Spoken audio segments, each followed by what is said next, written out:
Marissa, thank you so much for being here today. Yeah, thank you for inviting me today. Uh, Exciting.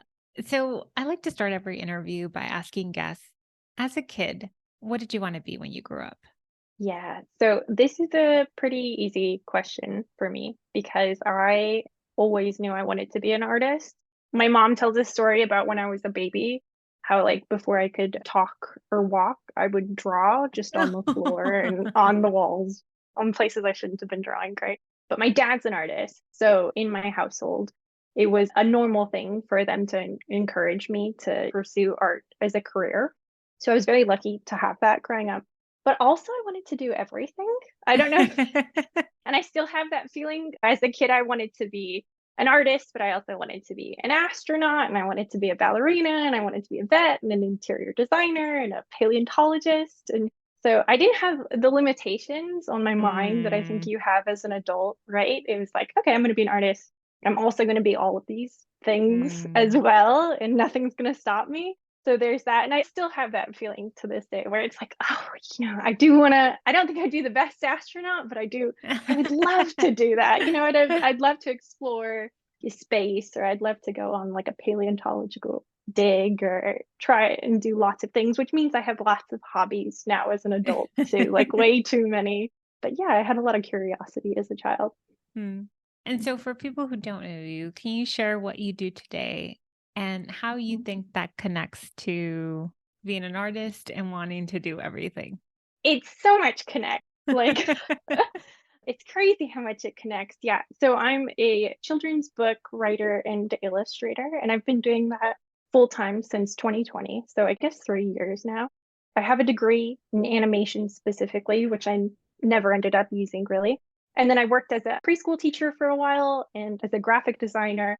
And I eventually got to here where I'm a full time children's book writer and illustrator. So I'm very happy about that. But I think my curiosity as a child and wanting to do all of these different professions and explore all these different careers definitely influenced what I wanted to do as an adult, or Mm, like the path that my life took. Because when I was at my day job as a graphic designer, I still mm, had all these ideas about being an astronaut or just wanting to really do things that enhance my imagination. And I couldn't mm, really do that there. But as a children's book writer and as a children's book illustrator, I can write stories about all these different things, the most ridiculous things that you could ever imagine. And so I get to explore that side of myself and then share that with the world, which has been wonderful. mm. And then also, you mentioned being a preschool teacher. So, that's really cool because that Yeah. must tie to the children's illustration so well. Yeah, it definitely did. So, a little bit about how I got to be a preschool teacher. Like I said, I went to art school and I got a degree in animation. And then once I got out of art school, I realized I didn't really want to do animation and I didn't really enjoy it, which made it really hard finding a job, right? I Mm, had this degree and it was like, I don't actually want to pursue this. What can I do? But I mm, always did little teaching gigs here and there. Like I taught at summer camps when I was in college, and I babysat a mm, lot and I did volunteering at museums and stuff for children. And so I did that. So once I was looking for jobs outside of school, I found a job as a preschool teaching assistant. And I thought, okay, I'm going to do this just for a little bit and then try and pursue something after that.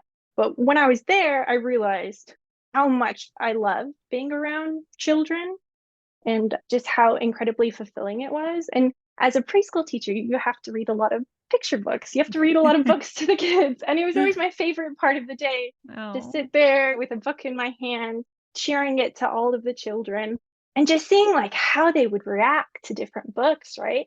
I loved reading the funny books because they would always, I mean, 30, it was an all girls preschool, and it was 30 little girls just screaming with laughter when you'd read something really funny, or if something in the book said, oh, raise up your hands or pick up your hands, they'd all just like throw their hands up in the air and they would just get so excited about it. Hmm. And it made me realize how important those books were in my life when I was younger and how Mm, important they were in their life at that point. And it still didn't even click in my head at that point, like, yeah, oh, this yeah. is something I should pursue. This is something that can actually be a career. But I think it ignited something in me that Mm, made me try and go down a different path, try and get to children's books. mm. Yeah, and that makes me think of the Steve Jobs quote that talks about when you look back on your career, you'll be able to connect the dots. You'll be able to see how it all Yeah. connects. And you basically were doing hands-on research Oh my about what gosh. works with Yes. kids. Yeah. Sometimes I wish I could go back there, right? Like, I don't have children and I have two nephews, but they're already getting older. And Mm. where's all the kids? I want to be around the Aw. kids again. Yeah. Test out all my ideas, but I do miss it. Oh, I have a preschooler, and so she's entering preschool. So yeah, Oh, I I know exactly the laughter. It's so sweet when they find something funny in a book. It's really sweet. yeah. And they Um, come up with the craziest ideas too. You're like, where did that come from? Let me write that down for a book because that's hilarious. it's such a fun age. So you're talking about being a preschool teacher. How did you go from being a preschool teacher, and how did you figure out that illustration was something you wanted to do? Did you happen to land on it? How did you get into it? I imagine there's a lot of things you have to do to get in. I'd love to hear more about that piece of it. Yeah, it wasn't a clear path at all. There were so many points from art school, even before art school, Mm, to becoming a children's book illustrator, where I just had no idea what I wanted to do or where mm, I wanted to go. And I felt lost, mm. not in a sad way, but just genuinely Yeah. lost in a way where I thought, I have no idea where my life is going. So before art school, I had known for a long time that I wanted to go to art school. Before that, I started thinking about illustration and I Mm, started researching it. You know, as you do before you go to college or university, you think, okay, what should I major in? And so I started researching it and I actually started researching children's illustration. ah. Yeah, I think I even made a t-shirt for like a camp I went to and it had a children's illustration on it. And I was like, this is what I'm going to do, or I want to go into illustration at least. But then when I went to school, so I'm from Texas, I decided to go to an art school in Boston, right? So like Ooh, total big change. different sides. Yeah. And it felt like a huge thing to me. It also felt like a lot of pressure, right? I put a Mm, lot of pressure on myself to do really well at this school because it was expensive. It was on the other side of the country. I wanted to get out of college and really become successful, mm, air quotes, successful, right? So I had this idea that I was going into illustration. But then when I got to art school and I started pursuing illustration, I had a lot of people telling me, don't do illustration because mm, it's all freelance work. I had a lot of people saying, you're never going to make money from it, right? mm, You're going to have to constantly be working at trying to get more money, but you'll probably never be, air quotes, successful at it. And it's just a mm, really difficult industry. And I had a lot of friends that were going into animation. mm, And I thought, and then a lot of people were saying, oh, you get to work for an animation studio. They make a lot of money. If you go to Los mm, Angeles, you'll be successful at that. You could work for like Pixar. And so even though it felt wrong, even though I had this idea, mm, this is what I want to do, I changed my major to animation because I thought mm, that's where I'd make money and that's where I'd become successful. And I just hated it. I still went through those 4 years not liking what I was doing, and I mm, got a degree in something I didn't like what I was doing. And I think I could feel that when I got out of school. It was like, I mm. don't want to pursue this. I don't know why I did this. Or I do know why I did it for other people. I didn't do it for Yeah, myself. But yeah. this is something that I'm not really passionate about. And there were a lot of times in school where I told myself, you like telling stories, you like Mm, creating characters, you like exploring these really imaginative themes. And that all goes back to children's books now, right? I liked mm, all of those things. I didn't really like the act of animating though. I got out of school, I was in Boston, and Boston is just so expensive. It was really expensive back then. I'm sure it's way more expensive now, but I couldn't really afford living there. So I came back to live with my family in Houston, in mm, Texas. And that's when I just tried to get any job. mm. And I actually was really close to getting a job as a manager at Bed Bath and Beyond, I think, Yes. because I was Uh-huh. doing that kind of work in Boston. At that point, you're thinking to yourself, I need to make money. Yeah. It doesn't Hmm. matter what I'm doing. I just need to start making money to support myself. And then I found a job listing as a preschool teaching assistant. And there was even like a little thing in the job description that said, this is an art. It was a performing arts preschool, and we really care about the arts here. And I thought, oh, okay, this might give me a little in for that. And like I said, I really loved doing that. I really loved being there, but I didn't like working for someone else. I didn't like being told how to treat the children and how to act, and I couldn't influence any of like the programming. I was Hmm. just a cog in the machine. And for me, that just didn't feel right. I wanted to explore more of being a business owner too, I think. So from there, I knew I was unhappy there. I didn't quite know why.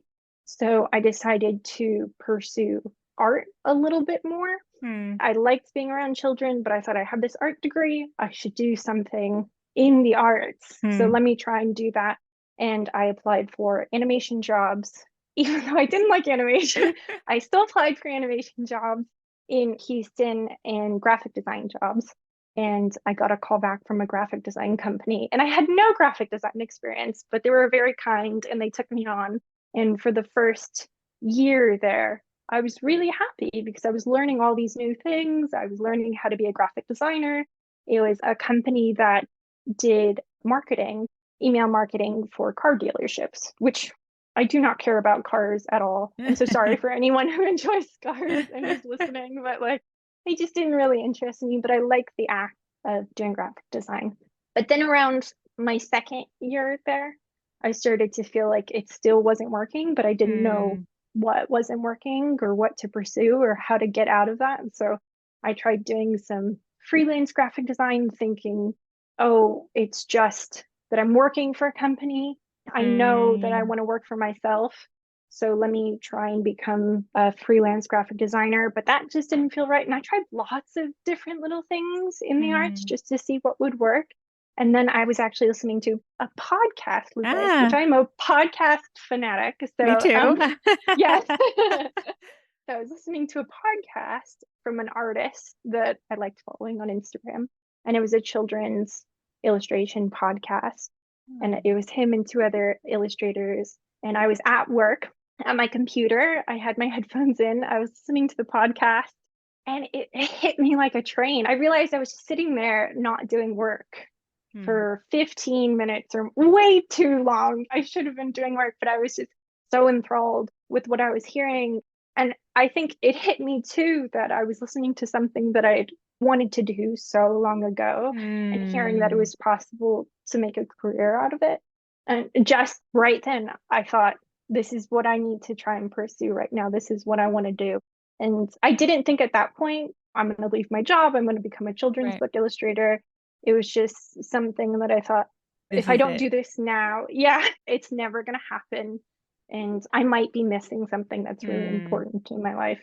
Yeah, I think I even called my boyfriend, now husband, at the time and said, I really want to try and do this. And he was like, are you sure you just listened to a podcast? Like, do you want to think about this a little more? But yeah, I'll think about it. But it worked out. So, Oh, thank you for sharing that. There's so much there I want to yeah. dig into. So, going back to when you said you researched illustration and you thought this is what I want to major in college, but then everyone kind of said, no, that's not going to work. And it Yeah. swayed you. And I think there's so many people that feel that. I know I majored in accounting because I wanted to help my family financially. And I thought it'll be a good role for me. My sophomore high school teacher, computer teacher said, you'll always have a job and you'll make good money. And I was like, I just followed that all the way through. And I did an internship and one of the managers said, Lupe, have you ever considered something more like HR related, people related? You don't strike me as more of an accountant. And this is like my freshman year in college. And I said, nope, I didn't listen. I was like, no, this is what I want to do. And yet I didn't really like it. Even the classes, I didn't really enjoy them, but I didn't listen to that. I just kind of stayed the path. And so I think there's a lot of people that stay on the path even longer than you did the degree, but then you said, no, this isn't it. And you tried to figure out what it was. What do you think allowed you to do that? To be brave enough to not say, well, I already majored in animation. I need to pursue this. This is what I should do. I should just go ahead and do this. At that point, you did listen to that voice that said, no, this isn't it.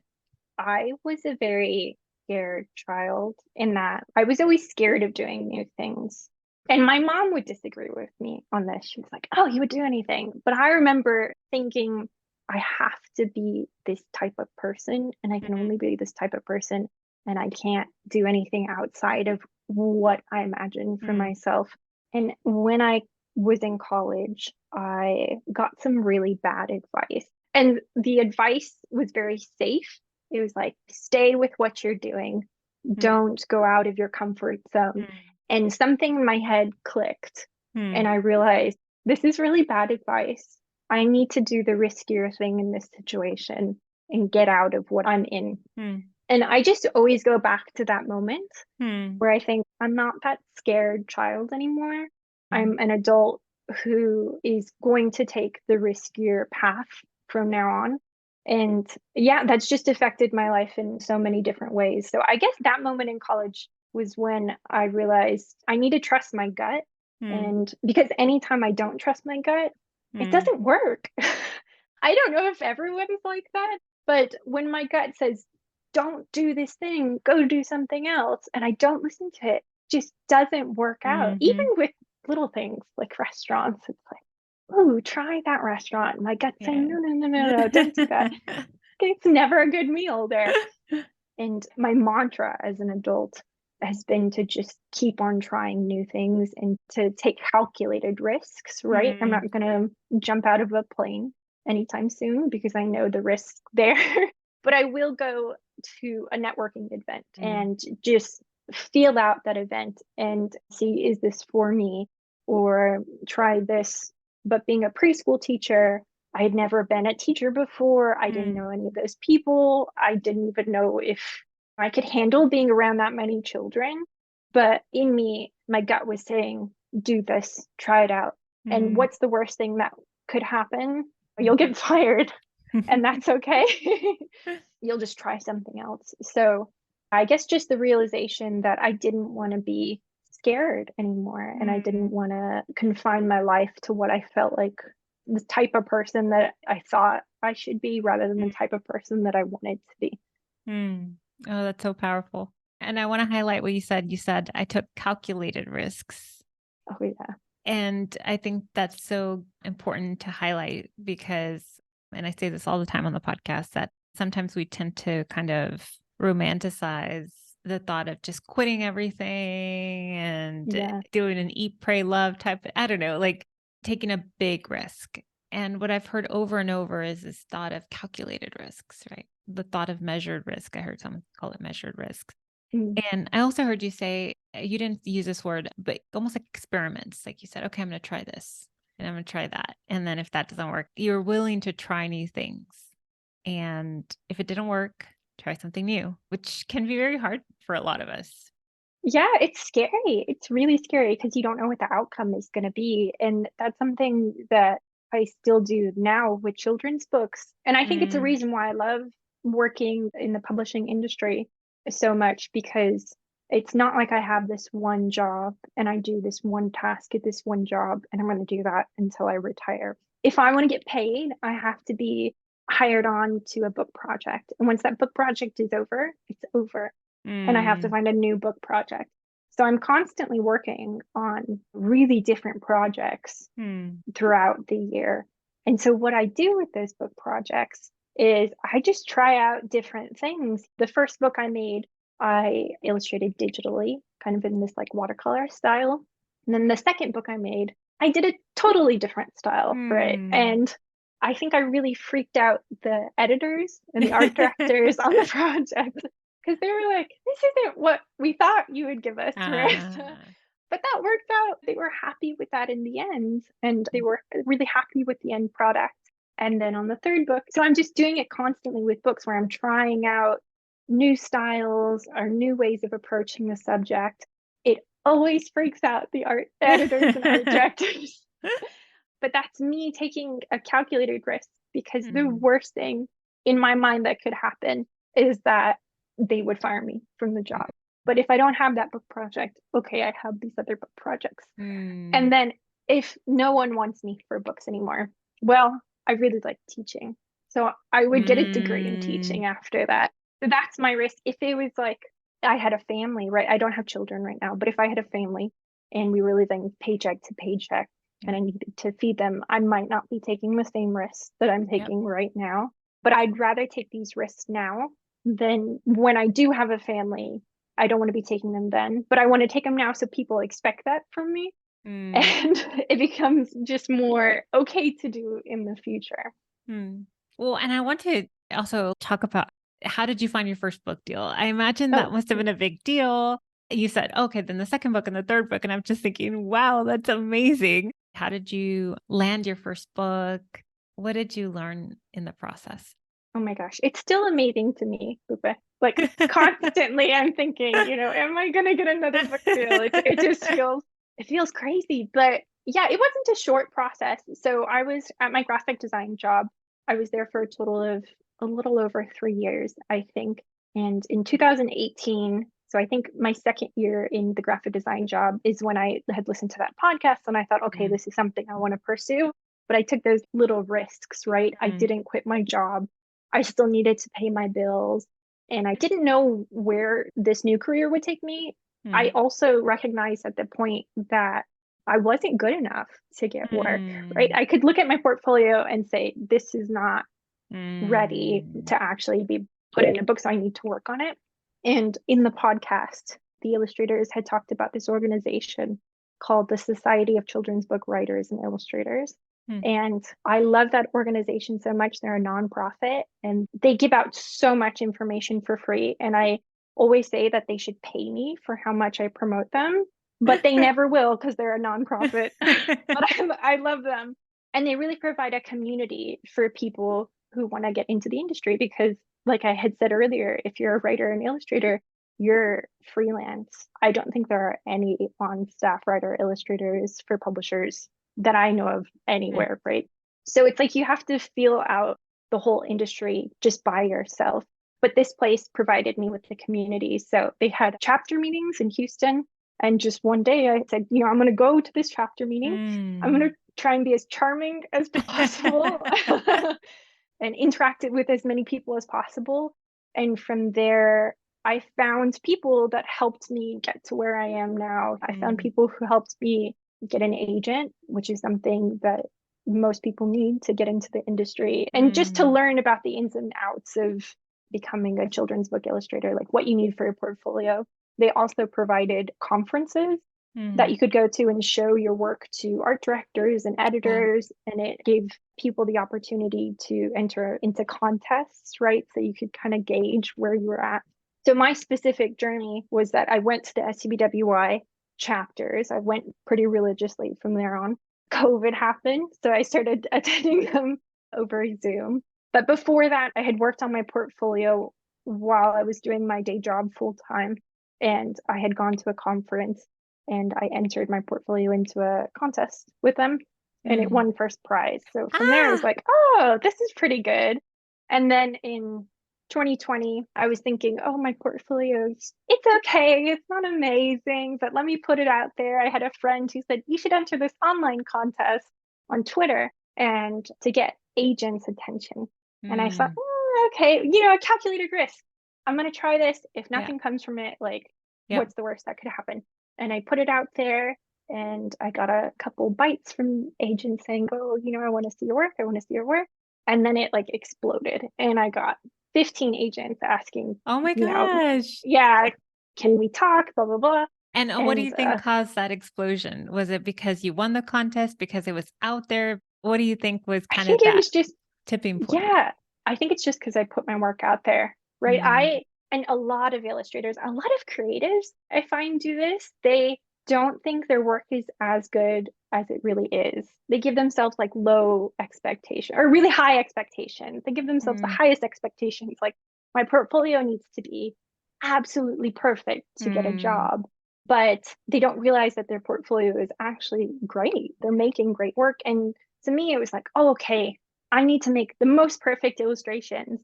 But I couldn't see that what I was making was actually good enough to be in books already. So when I put my stuff out there, I think it was just people enjoying my work, which Mm. is also hard to say, right? Because as creatives too, it's like, oh, it's okay. We kind of downplay Mm. how good we Mm-hmm. are, but I can say that I think my work was good enough to just get that attention at that Mm. point. But getting an agent in the publishing industry doesn't necessarily mean you get work, right? An agent is just someone who negotiates contracts, they help you get work, they'll help you build your portfolio, but they're not the publishers and they don't give you the work. So I had an agent.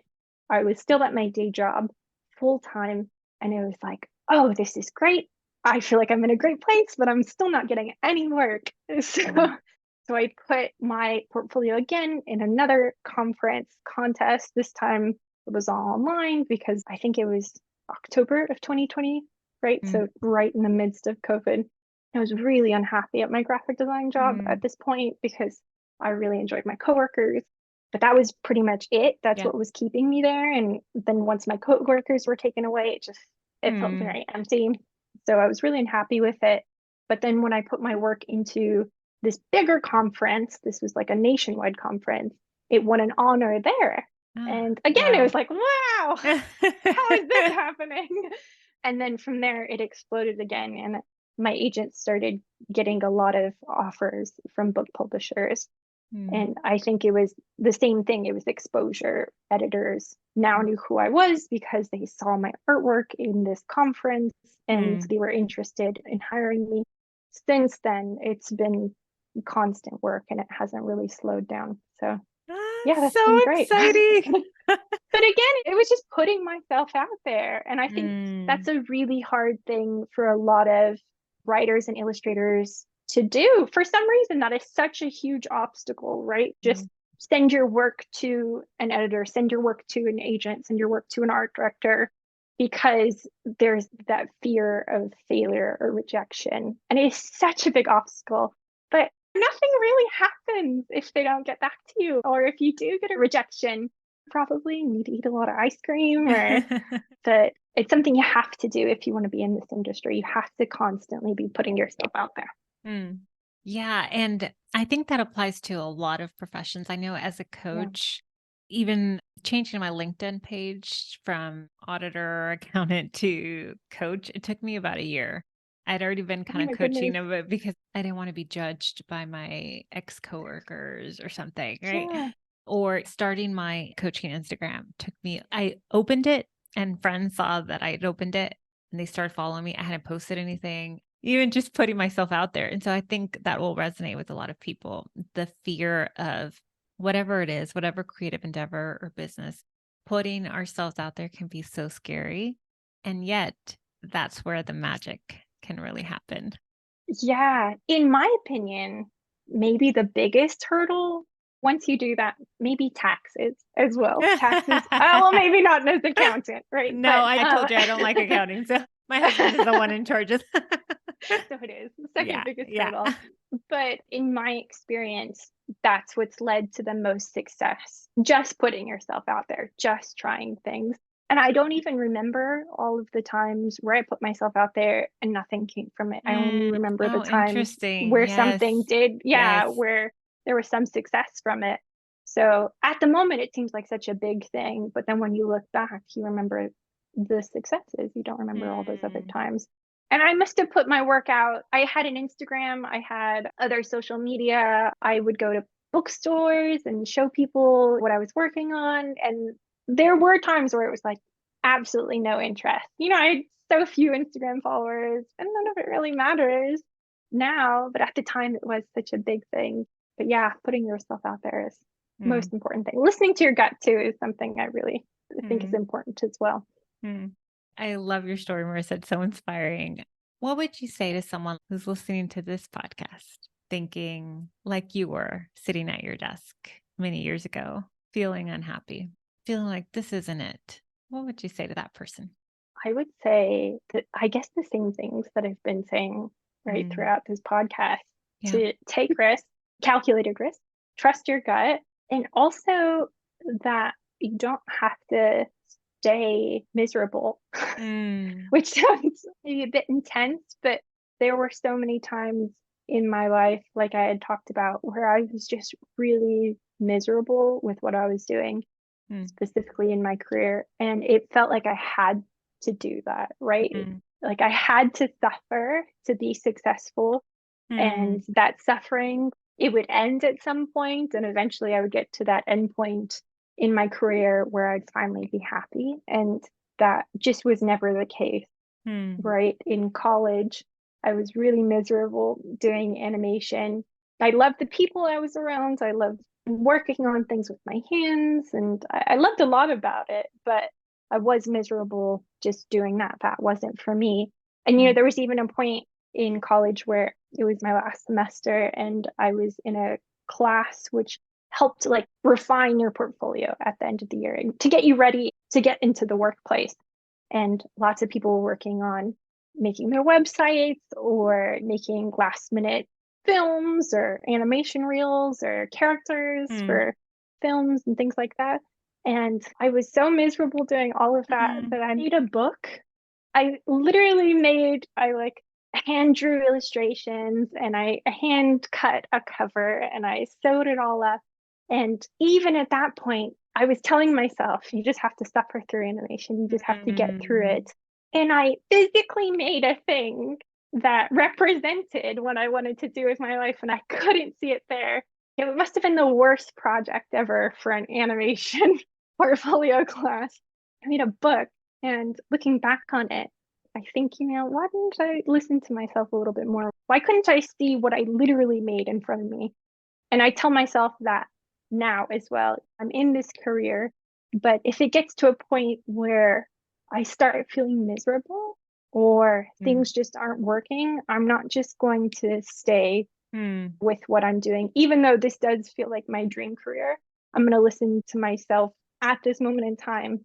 I'm a bit stressed out because I have all these deadlines for these books that I love doing. And I don't like how I feel at the moment because Hmm. I think I've just piled on a little bit too much into my schedule. Hmm. And I'm trying to tell myself or remind myself, okay, you're not going to do this in the future. You love doing children's books, Hmm. but the schedule you have right now isn't working. Hmm. Maybe the books you're working on, maybe you want to try something new in the future. So pursue that rather Hmm. than do what you've just always been doing. And I think that's something that a lot of people don't recognize. Even in children's book writing and illustrating, I know a lot of illustrators that tell themselves this is just how it has to be. Hmm. I'm working on these books. I don't like working on these books. I'm working the schedule that I don't like working on, and they seem miserable. And Hmm. I tell them, try something new. You're in this industry, try something new. You can stay Hmm. in it, but work on different books, work on other things like that.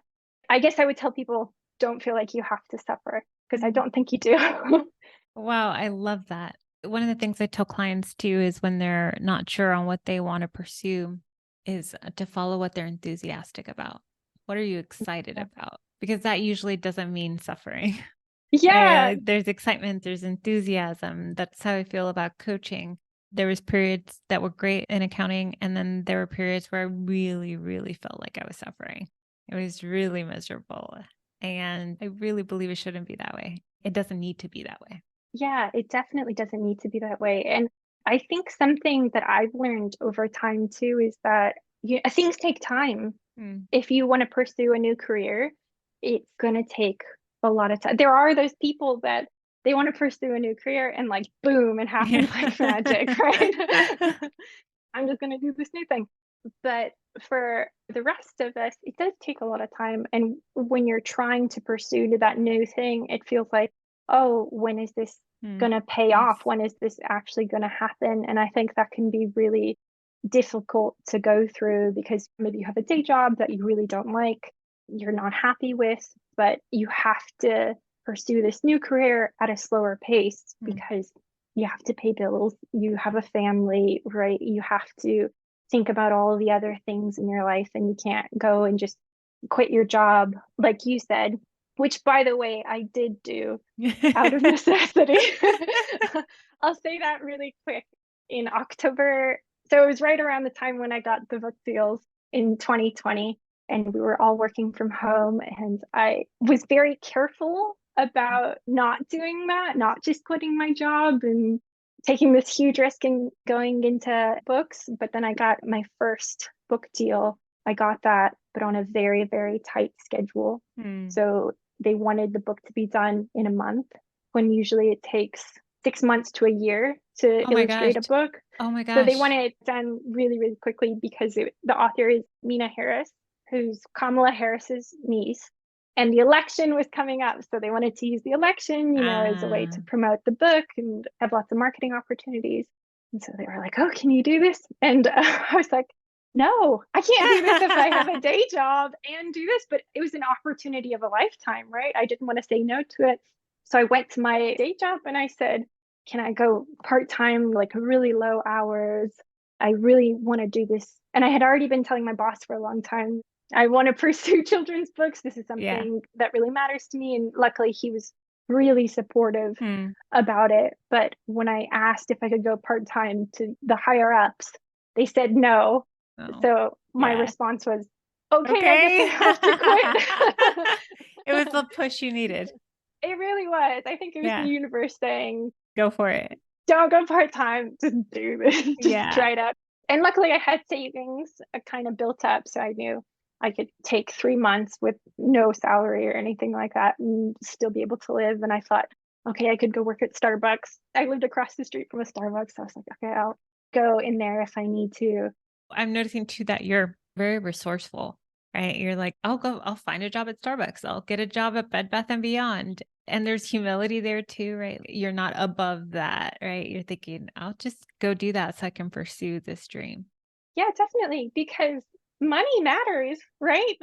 I wouldn't be able to live if I didn't have income coming in. So it doesn't really matter if I feel like I'm above that, which I never do. Mm. I feel like I'm at the same level at everyone working at Hmm. Starbucks. Maybe if an astrophysicist, started working at Starbucks, it'd be like, no, I'd feel below them, not at the same level, probably.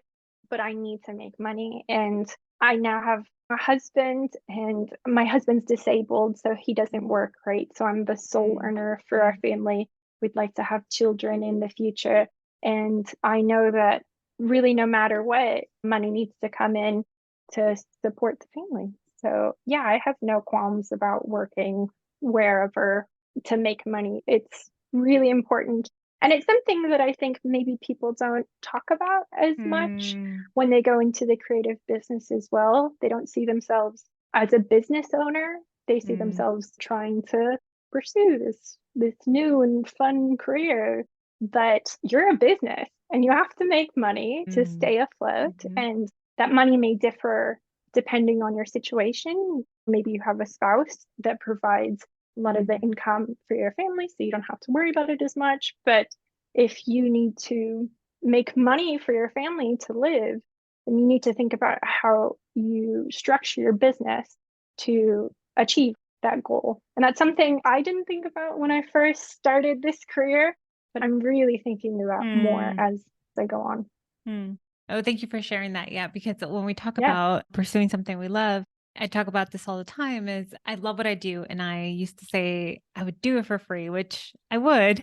Yeah. And yet I can't do it for free because then I can't do it. Then I'd have to get another job, right? Like maybe I'd Yeah. go back to accounting or whatever it is. And so the importance of thinking about it as a business, I'm glad you highlighted that because it takes a different set of skills than just our creative side. Oh my gosh, yes. There's so much growth there happening too. Yeah, an insane amount of growth. And it doesn't really get taught either. For me, in art school, definitely not at art school. I never got taught how to run a business. It was like, express your feelings and your emotions through sculpture. And it's like, okay, that's great. But again, how do I do taxes? How do I Yeah. hire people? How do I structure my business so that I have passive income coming in Mm. along with my regular income? None of that was taught. And I think it was even discouraged to think of like that. Interesting. Yeah. And even now, when I go to like children's book events and Mm. children's book meetups, I love talking about money. And I do feel like sometimes people are like, oh, let's not talk about that so much Interesting. Yeah. Hmm. because for a lot of people, they don't want to equate this thing that they love and, like you said, Mm. their passion to a paycheck, because sometimes that paycheck doesn't always equal the amount of work that they're putting into it or the amount that they care about it or the amount of time that they've put into writing the book. It could take like 10 years to write a book, but then you Mm. get maybe not the biggest paycheck for that book because you're just starting out. So, but time equals money too. The time that you take doing this podcast, the time that you take to run your business, it's worth a lot. And same for illustrators and writers, and it's worth it. Mm. Marissa, thank you so much for being here today. I love this conversation. Thank you. Thank you. Oh, yay. I loved it too. Thank you. Where can people follow you? How can people buy your books? Tell us all the things. So many things. I set up my books right behind here. Usually this is a printer, but I thought, oh, I should probably I love highlight it. that they're, yeah. And so that they're, Marissa's pointing to some books behind her. If you're not yes. watching on video, if you're listening on the podcast, she has her books beautifully displayed behind her. Oh, thank you. Yeah. So if you want to learn more about me or see more of my work, you could go to my website, which is marissavaldez.com, or you could follow me on Instagram where I'm mostly situated. I have a Twitter. I don't really go on it, to be honest. Definitely never go on LinkedIn. My Instagram is at Marissa Arts. And then if you want to purchase any of the books that I've worked on, you can purchase them at most major retailers, but indie bookstores are great as well in the US. I'm not sure if all the books are out in other countries. I'm in the UK, and I know that most of these books are not in the UK in stores. So, but if you're in the US, you should be able to go to most major retailers to purchase books, indie bookstores as well. But then also, you can go to your local library and ask for them to purchase a book and keep it in the library. That's something I think is great as well. And then other people can check out the book Mm. and see it as well. So yeah, talk to your local library about getting some of my books into the library. That would be great. Thank you so much. Yeah, thank you so much, Luca. I've had an amazing time, Oh, and me I just too. want to talk for hours and hours more on this. Me too. This is so much Yeah. fun.